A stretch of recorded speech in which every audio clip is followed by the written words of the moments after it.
ये रमज़ान स्पेशल चटनी है जो आपके पकोड़ों को ख़ास बना देगी, आपके समोसों को ख़ास बना देगी और आपके दस्तरखान में आपकी सिर्फ तारीफ़ होगी। ये ऐसी ज़बरदस्त चटनी है। अस्सलामुअलैकुम, कैसे हैं आप लोग सब? उम्मीद आप लोग सब ठीक होंगे, अपने अपने घरों में खुश होंगे। Welcome to my channel Zauq Zaiqa. बिस्मिल्लाहिर्रहमानिर्रहीम। आज मैं आप लोगों के लिए एक बहुत ही ज़बरदस्त सी चटनी की रेसिपी लेके आई हूँ। ये रमज़ान स्पेशल रेसिपी है। आप लोग अफ्तारी में इस चटनी को बनाएं और पकोड़ों और समोसों का मज़ा डबल कर देगा ये चटनी। ये ऐसी चटनी है। आप लोग मेरी वीडियो को एंड तक ज़रूर देखिएगा, इसमें आपको पता चलेगा कि चटनी किस तरीके से बनाई जाती है। तो चलें स्टार्ट करते हैं। तो चटनी बनाने के लिए हमें जो चीज़ें चाहिए, एक गड्डी पुदीना और एक गड्डी हरा धनिया। अभी आप ये देख रहे हैं कि अभी इतना फ्रेश पुदीना आया हुआ है और ये बहुत ही फ्रेश हरा धनिया है, तो हम इसी की चटनी बनाएंगे। उसके अलावा हमें जो चीज़ें चाहिए, लहसुन के 6 से 7 जवे चाहिए। आप लहसुन का जो है वो पूरा एक फूल ले लें। अगर जिसके दाने ज़्यादा बड़े हैं तो आप तकरीबन उसके 7 जवे ले लेगा, और अगर जिसके दाने जो है वो बहुत छोटे हैं तो आप कम या ज़्यादा कर सकते हैं। तो ये जो लहसुन है इसके जवे जो है थोड़े बड़े बड़े थे, तो मैंने सिर्फ 7 जवे इसके लिए हैं। ये हम इसमें डाल देंगे। और पुदीने के जो पत्ते हैं उनको अलग करके हम एक प्याले में निकाल लेंगे। और प्याले में क्यों निकाल के रखेंगे ये मैं आपको अभी आगे जाके बताऊंगी अपनी वीडियो में। सिर्फ इसको पुदीने के पत्तों को तोड़ के हमें प्याले में रख लेना है। और इसी तरीके से हरा धनिया की जो है वो क्या करना है, हमें हरे धनिया को अच्छे से इसको हम पहले खोल लेंगे। मैं आपको दिखा रही हूँ, इसको हम खोल लेंगे और उसके बाद हमें जो है ये देखें, ये मैं आपको दिखा रही हूँ, एकदम ये फ्रेश हरा धनिया है। तो जब इस तरीके का हरा धनिया होगा तो उसका सिर्फ ये इतना जो पार्ट है ये हमें तोड़ना है। पूरा हम नहीं तोड़ेंगे इतना, सिर्फ नीचे का हिस्सा तोड़ के उसको हम प्याले में डाल देंगे ऐसे ही साबुत। अभी मैं आपको एक और दिखा देती हूँ कि ये देखें, सिर्फ ये नीचे वाला हिस्सा हमें हल्का सा इसको तोड़ना है। ये देखें, सिर्फ ये इतना हिस्सा हमें तोड़ के इसको साइड में रख लेना है। बाकी हम पूरा जो है वो ऐसे ही प्याले में डाल देंगे। अब इसमें डाल देंगे 2 अदद हरी मिर्चें। हरी मिर्चों का हिसाब किताब आप ऐसे है कि आप चाहें तो अगर आपको ज़्यादा तेज़ मिर्ची पसंद है तो आप इसमें और भी ऐड कर सकते हैं। तो हमारे घर में इतनी तेज़ खाई नहीं जाती, तो इसलिए मैंने इसमें 2 ऐड कर दिए। अच्छा, मैंने हरा धनिया और पुदीने को जो है वो इसके जो डंडी से अलग करके और इसकी साइड नीचे का हिस्सा तोड़ के इसको अच्छे से धो लिया। और अब क्या करेंगे, अब इसमें ऐड करेंगे ठंडा पानी। इसको 5 से 10 मिनट के लिए, आपके पास ठंडे पानी आइस क्यूब है तो आप आइस क्यूब इसमें डाल सकते हैं। अगर आइस क्यूब नहीं है तो ठंडे पानी की बॉटल होगी, सिर्फ इसमें सिर्फ चिल्ड वाटर जाना है और इसको 15 मिनट के लिए हमें सोक करना है। ठंडे पानी से इसका एक बहुत ही ज़बरदस्त सा टेक्सचर आ जाता है और इसका कलर बहुत प्यारा आता है।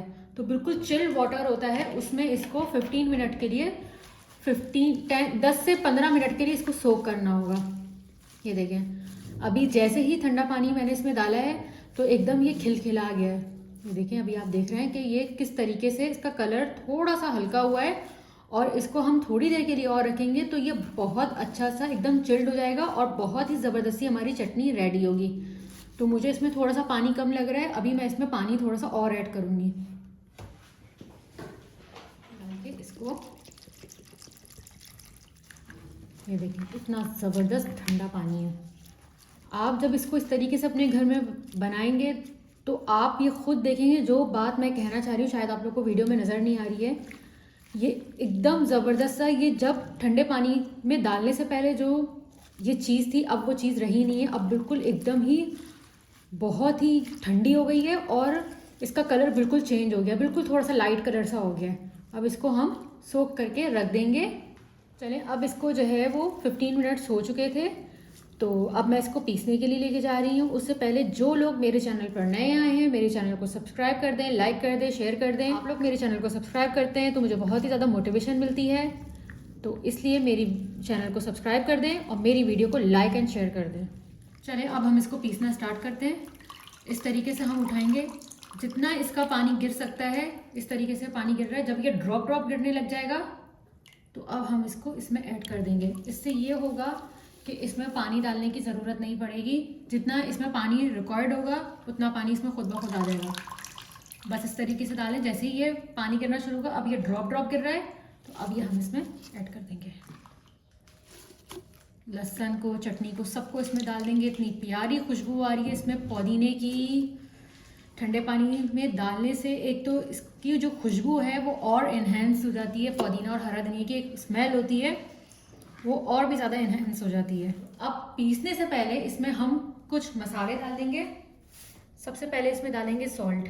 अच्छा, सॉल्ट मैं इसमें थोड़ा सा कम डालूंगी क्योंकि इसमें हमें जो है वो काला नमक भी ऐड करेंगे, तो इसमें जो सॉल्ट है वो बिल्कुल थोड़ा, ज़्यादा नहीं डलेगा, बिल्कुल थोड़ा डलेगा, ठीक है। हाफ हाफ यानी सॉल्ट और थोड़ा सा काला नमक, तो इसका बैलेंस बिल्कुल बराबर हो जाएगा। अगर आपको ये कम लगे तो आप और ज़्यादा कर सकते हैं इसको। और इसमें जाएगा आधा चमचा ज़ीरा, बिल्कुल पाउडर टीस्पून होता ना उतना। और अब हम इसमें ऐड करेंगे चाट का मसाला। अगर आपको डालना है तो आप डालें, नहीं डालना तो आपकी अपनी मर्जी है। और इसमें सीक्रेट इंग्रेडिएंट्स मैं वो डालूंगी, जब हम बाहर जाते हैं तो हमें जो चटनी खाने को मिलती है उसका कलर इतना लाइट क्यों होता है, तो वो लोग जो चटनी में अपनी डालते हैं वो मैं आपको बताती हूँ कि वो लोग अपनी चटनी में क्या चीज़ को ऐड करते हैं। वो सीक्रेट इंग्रेडिएंट है मायोनीज़। जब हम बाहर जो भी चटनी खाते हैं, जो भी रेस्टोरेंट में हम खाते हैं, तो उसका जो कलर जो लाइटर होता है वो इसकी वजह से होता है, उसका जो टेक्सचर क्रीमी होता है वो मायोनीज़ की वजह से होता है। हर घर में मौजूद होता है। इसमें आप मायोनीज़ को ऐड कर दें और मायोनीज़ के साथ डालने के बाद इसको पीसिएगा तो आपको खुद समझ में आएगा कि मैं क्या कहना चाह रही हूँ। इसमें 1.5 चमचा मैंने मायोनीज़ का ऐड कर दिया है और अब हम अपनी चटनी को पीस लेंगे।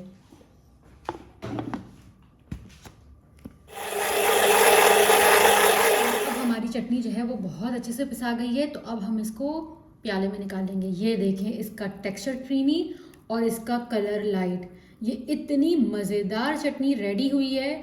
आप इसको अफ्तारी में पकोड़ों के साथ, समोसों के साथ, किसी भी चीज़ के साथ इसको आप सर्व करेंगे, चाहे वो चाट हो, कुछ भी हो, ये लाजवाब लगेगी।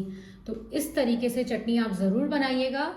ये देखें कितनी ज़बरदस्त गाढ़ी सी चटनी रेडी हुई है। तो आप इस चटनी को एयर टाइट कंटेनर में डाल के इसको आप फ्रिज में रख के इसको चला सकते हैं पूरा हफ्ता 2 हफ्ते। और इस चटनी में आपको कुछ और ज़्यादा डालने की ज़रूरत नहीं है। अगर आपको लेमन डालना है तो आप ऊपर से डाल सकते हैं, मैंने नहीं डाला। ये ऐसे ही मज़े की बनती है और बहुत ही मज़ेदार लगती है, तो ज़रूरत नहीं है इसमें डालने की कोई भी खट्टी चीज़।